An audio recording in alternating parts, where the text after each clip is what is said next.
할렐루야. 네, 왕세 우리 두 번째 날을 맞이하게 됩니다.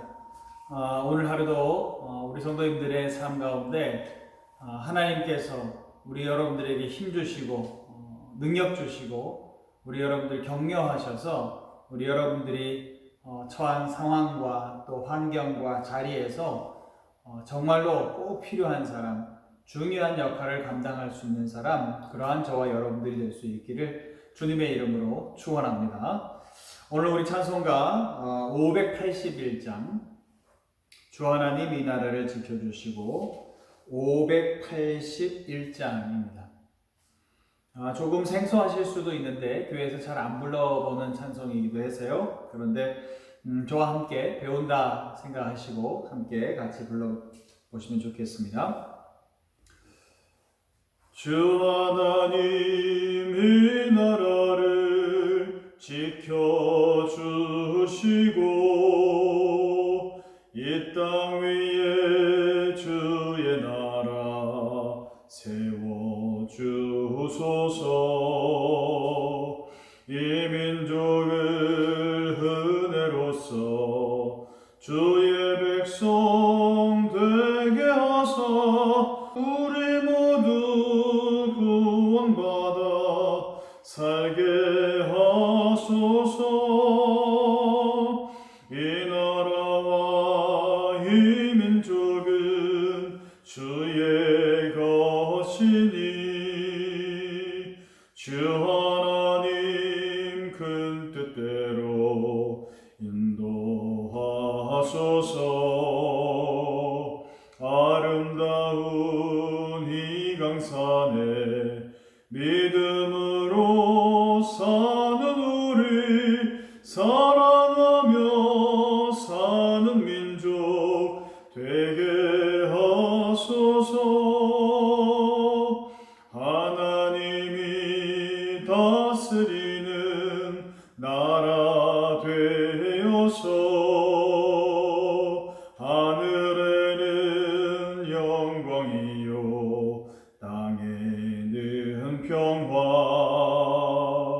진리 평화 참 정의가 강물같이 흘러넘쳐 복된 나라 주의 나라 되게 하소서. 아멘. 오늘 우리에게 주신 하나님 말씀은 열왕기상 1장 11절에서 31절까지의 말씀입니다. 구약성경 509면 열왕기상 1장 11절부터 31절까지의 말씀입니다. 오늘 말씀은 아도니아가 왕이 되는 것을 막고 그리고 솔로몬을 왕이 될 수 있도록 결단을 내려서 그 솔로몬을 옹립하는 데 있어서 결정적인 역할을 한 선지자 나단에 대한 이야기가 오늘 본문의 이야기입니다. 본문으로 들어가서 왜 선지자 나단이 이 아도니아가 왕이 되는 것을 막으려 했는지에 대해서는 구체적으로 그 이유를 밝히지는 않고 있습니다. 그런데 이 부분에 대해서 이제 인간적으로 바라보는 분들은 이런 추측을 합니다. 왜냐하면 이 선지자 나단이 솔로몬을 인간적으로 친분 관계가 있었고 어렸을 때부터 봐왔고 그러다 보니까 그 친분적인 관계 속에서 그를 사랑했고 그렇기 때문에 그런 어떤 인간적인 관계 때문에 그를 세우려고 했다.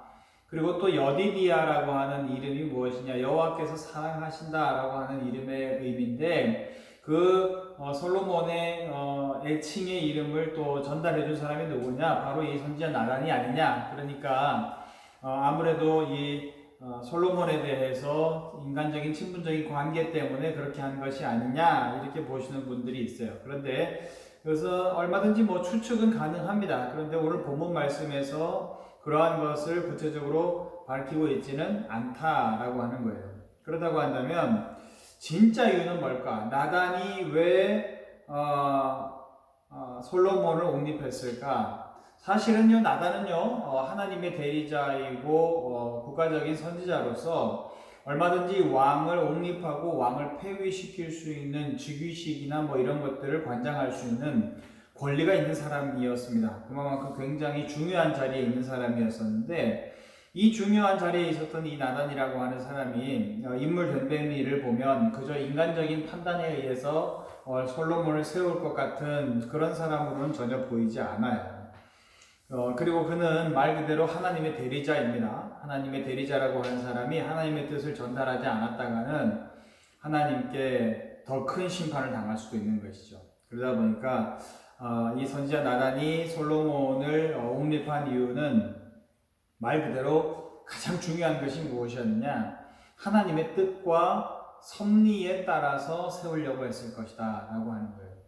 왜냐하면 하나님의 뜻과 섭리를 늘 바라봐야 하는 입장이 선지자의 입장인 것이고, 또 선지자 나단의 경우에는 지금 더군다나 나라의 운명이 갈리게 되어지는 이 중요한 절체절명의 순간에 다윗을 이 뒤를 잇는 다음 왕위를 결정하는 것이잖아요. 이것을 자기 마음대로 그렇게 함부로 할 수는 없는 것이죠. 그러다 보니까 그가 언제나 하나님의 뜻을 살폈을 것이다, 그렇게 봅니다. 왜 그러냐면 사무엘하 7장 12절 13절에 말씀 제가 읽어볼게요. 사무엘하 7장 12절 13절 내 수한이 차서 내 조상들과 함께 누울 때에 내가 네 몸에서 내 씨를 내 뒤에 세워 그의 나라를 견고하게 하리라. 그는 내 이름을 위하여 집을 건축할 것이요 나는 그의 나라 왕위를 영원히 견고하게 하리라. 아멘.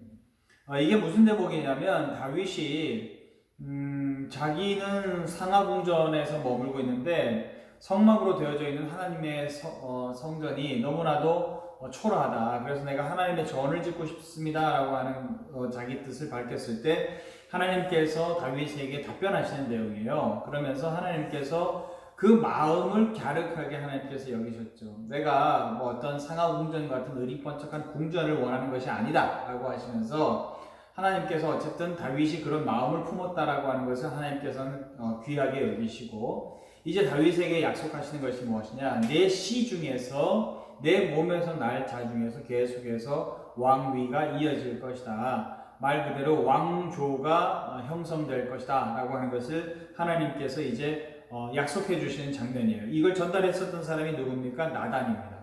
그러면 나단이 이 하나님의 뜻을 딱 보았을 때 무엇을 봤다는 얘기예요? 하나님께서 누구? 콕 집어서 아도니아, 다윗의 장자를 내가 세울 거다 라고 하나님께서 약속하셨나요? 그렇지 않습니다. 하나님께서 네 몸에서 날 씨 중에서 내 아들들 중에서 세울 것이다 라고 하는 것을 하나님께서 분명히 밝히셨어요. 이게 하나님의 뜻이에요. 그렇다고 한다면 그 하나님의 뜻에 대해서 더 앞으로 나아가거나 아니면 물리거나 그러지 않고 선지자 나단은 거기에 집중했어요. 하나님의 뜻이 무엇이냐? 다윗 왕의 아들들 가운데서 세우신다. 이게 하나님의 뜻이에요. 그러면 어떤 아들들이든지, 그죠? 어떤 자식이든지 하나님께서 그다라고 하면 누구예요? 그를 세워야 되는 거예요. 그러다 보니까 선지자 나단은 늘 언제나 다른 왕자들을 어떻게 했을까요? 예의주시했을 겁니다. 누가 왕제인가? 누가 능력 있는 자인가? 누가 하나님의 뜻에 걸맞는 자인가? 누가 하나님의 그 섭리를 쥐고 갈 사람이냐라고 하는 것을 늘 살폈겠죠. 이게 나단이죠. 그러다 보니까 나단은 솔로몬을 단순히 그냥 인간적으로 사랑했기 때문에, 어떤 친분 관계 때문에 그를 세운 것이 아니라 하나님의 뜻을 늘 관찰해 왔었고 늘 하나님의 뜻을 살폈었던 나단 입장에서 솔로몬을 세우는 것이 하나님의 뜻이었다. 그리고 다윗 왕도 솔로몬을 약속했죠. 그러다 보니까 솔로몬을 세워야 되겠다라고 하고 그는 이제 움직이는 것을 볼 수 있어요. 자, 그렇게 해서 이제 노쇠해진 다윗 왕에게 밧세바가 찾아서 들어갑니다. 그래서 15절에서 21절에 보면 계속해서 밧세바가 간청을 하죠. 그런데 단순히 그냥 쫄라서 해주세요 라고 어리광 피우는 것이 아니라 분명히 17절에서 뭐라고 얘기해요? 다윗 왕께서 미리 약속하지 않으셨습니까? 17절에 그가 왕께 대답하되 내 주여 왕이 전에 왕의 하나님 여호와를 가리켜 여종에게 맹세하시기를 네 아들 솔로몬이 반드시 나를 이어 왕이 되어 내 왕위를 내 왕위에 앉으리라 하셨거늘. 그죠? 이 집 바세바는 왕께서 이미 약속하신 바가 아닙니까? 라고 하는 것을 계속해서 주지시키고 있어요. 그러면서 왕께서 결단하셔야 됩니다. 지금 아도니아가 무슨 일을 벌이고 계신지 압니까? 라고 얘기하는 거죠. 그리고 그 이어서 이제 선지자 나단이 의도성 있는 질문을 하죠. 나단이 뭐라고 얘기해요? 지금 선지자인 나도 초청하지 않았고 22절부터 이제 27절까지 쭉 얘기를 하는데 선지자 나단이 그렇게 얘기합니다. 이제 살찐 소를 잡고 이제 잔치를 다 벌였습니다. 그런데 그러면서 그 잔치 자리에서 왕은 만세수를 하옵소서 이렇게 신하들이 아도니아에게 그렇게 만세삼창을 했습니다 라고 하는 이야기까지 전달을 하면서 26절 그러나 왕의 종 나와 자기죠 선지자 나단과 제사장 사독과 여호야다의 아들 브나야와 왕의 종 솔로몬은 청하지 아니하였사오니 이거 뭐예요? 일부러 청하지 않았다는 것이고 그리고 이것은 불법적인 것이라는 거예요. 왜? 제사장이나 선지자가 인정하지 않는 왕으로 옹립하는 그런 형식이 어디 있냐는 거예요. 이스라엘에 그런 형식이 어디 있냐는 거예요. 이거는 불법이라는 거죠. 그런데 계속해서 나단이 이러한 이야기를 하면서 뭐라 그래요? 이것을 정말 왕께서 허락하셨나이까? 일부러 그렇게 계속 질문하는 거죠. 그게 뭐예요? 왕께서 이제 마지막이 되셔서 이제 하실 소임이 다음 왕위를 물려주는 소임이 남았는데 지금 기력이 약하다고 내가 지금 노쇠하다고 내가 지금 힘이 없다고 이렇게 넉넉히 앉아있을 때가 아니라는 거예요. 마지막까지 당신의 소임을 다하라고 촉구를 하는 것이죠. 돌려서 어떻게 보면 얘기하는 거죠. 그러면서 이런 불법적인 모임이 자행되고 있는데 이것을 당신이 허락한 게 맞냐? 다시 말하면 제대로 확인하고 제대로 처분을 하라라고 하는 것이죠. 그러니까 나단은 어떻게 보면 다윗에게 당신의 마지막 소임을 다할 것을 계속해서 주지시키고 있는 것이죠. 사실은 이렇게 얘기한다고 하는 것이 쉬운 일은 아니고요. 또 상대에게 얼마나 부담이 되는 이야기인지도 알고 있을 겁니다. 그런데도 불구하고 나단은 이 일을 최선을 다해서 했다라고 하는 것이죠. 결국 다윗은 이제 나단의 설득을 듣고 이야기를 듣고 이제 맹세를 하죠. 그래서 다시 한번 내가 솔로몬에게 왕위를 물려주노라 라고 선언을 하면서 이제 이야기는 끝이 납니다. 나라의 다음 지도자가 누가 될 것인가? 이건 굉장한 중요한 기점이죠. 그런데 이 매우 중요한 상황 가운데에서 이 일이 만약에 잘못된다라고 한다면 어떤 단순히 그냥 즉위식 한번 실수하고 행사를 망친 거 이게 아니라 전 나라가 혼란에 빠질 수 있는 상황인 것이죠. 또 어떻게 보면 다윗이 나라를 이렇게 부강하게 만들긴 했지만 12지파 공동체라고 하는 어떤 그런 의식도 남아있는 나라가 이스라엘이잖아요. 자칫 잘못하면 얼마든지 분열될 수가 있는 것이죠. 그러다 보니까 이제 나라를 굳건히 해야 되고 이제 정치를 잘 해야 될 다음 사람이 좋은 지도자가 뽑혀야 되는 중요한 순간이죠. 그런데 이 일을 정말로 용기 있게 또 결단력 있게 최선을 다해서 행했었던 사람이 누구냐? 그게 바로 선지자 나단이었다라고 하는 거예요. 이런 일을 한다? 쉽지 않습니다. 제일 먼저 하나님의 뜻을 바라보고 계속해서 하나님의 뜻을 살폈어야 되는 일이었죠. 그러면서 기도도 많이 했어야 되는 일이고 또 사람들의 어떤 정치적인 움직임 또 사람들의 의견들 이러한 것들을 조율하는 것 이런 것들을 다 살폈어야 되는 것이에요. 그리고 무엇보다도 다음 왕을 세우는 데 있어서 적법한 절차에 의한 아주 공정한 어떤 처사였어야 된다고 하는 것이에요. 그것이 공정하지 못하면 어떻게 돼요? 나중에 역풍을 받을 수도 있다는 것이죠. 그런데 철저하게 공정했고 또 철저하게 자기 뜻을 배제했어요. 여러분 대부분 나라가 힘들어질 때의 어떤 예를 보면 어때요? 이러한 난세의 기회를 한번 잡아보겠다고 하면서 자기의 지위를 등에 업고 어떻게 합니까? 예를 들어서 왕이 너무 어리다. 솔로몬이 예를 들어서 어리다. 그러면 어떻게 해요? 어린 왕을 자기가 휘어지고 자기가 선지자로서 어떤 섭정하려고 하는 사람들도 분명히 있었을 거란 말이에요. 그런데 선지자 나단은 자기 뜻을 철저히 배제하고 그리고 하나님의 뜻을 위해서 자기를 온전히 헌신했었던 사람, 그리고 자기 뜻을 철저히 배제하면서 하나님의 뜻이 더 도드라지게 드러날 수 있도록 노력했었던 사람, 이 사람이 바로 오늘의 나단이다라고 하는 것이에요. 사랑하는 여러분, 오늘 하루도 각계각처의 여러 처소로 여러분들이 이제 움직이게 되어지고 거기에서 여러분들이 이제 각자의 역할을 감당하게 될 텐데 조직을 위해서 꼭 필요한 말, 꼭 해야 될 일, 그것이 사람들이 조금 거리끼어하고 부담스러워하는 일이라 할지라도 나단처럼 나만을 바라보지 않고 다른 사람들을 위해서, 공익을 위해서 그 일들을 감당할 때 지금은 내가 인정받을 수 없을지도 모르겠지만 역사는 분명히 그러한 사람들의 수고, 그러한 사람들의 헌신을 통해서 만들어진다라고 하는 거예요.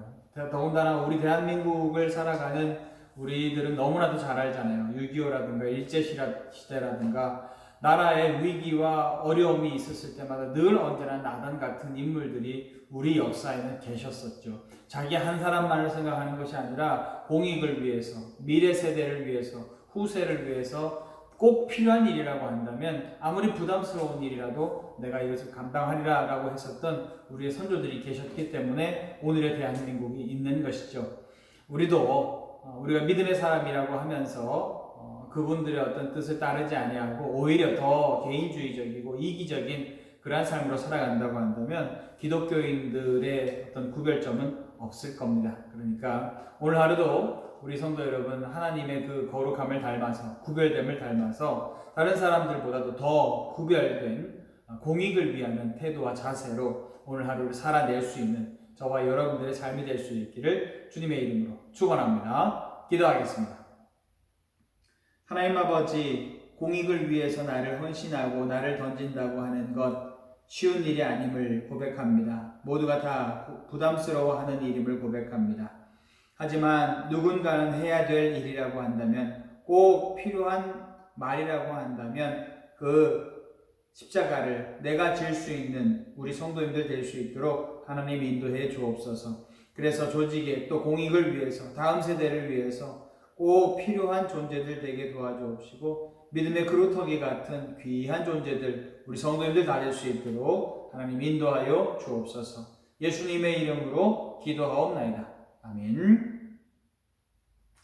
할렐루야. 오늘도 우리 이 기도 제목 가지고 간절히 기도하면서 오늘 이 새벽에 하나님 앞에 나아갈 수 있는 여러분 될 수 있기를 축복합니다. 감사합니다.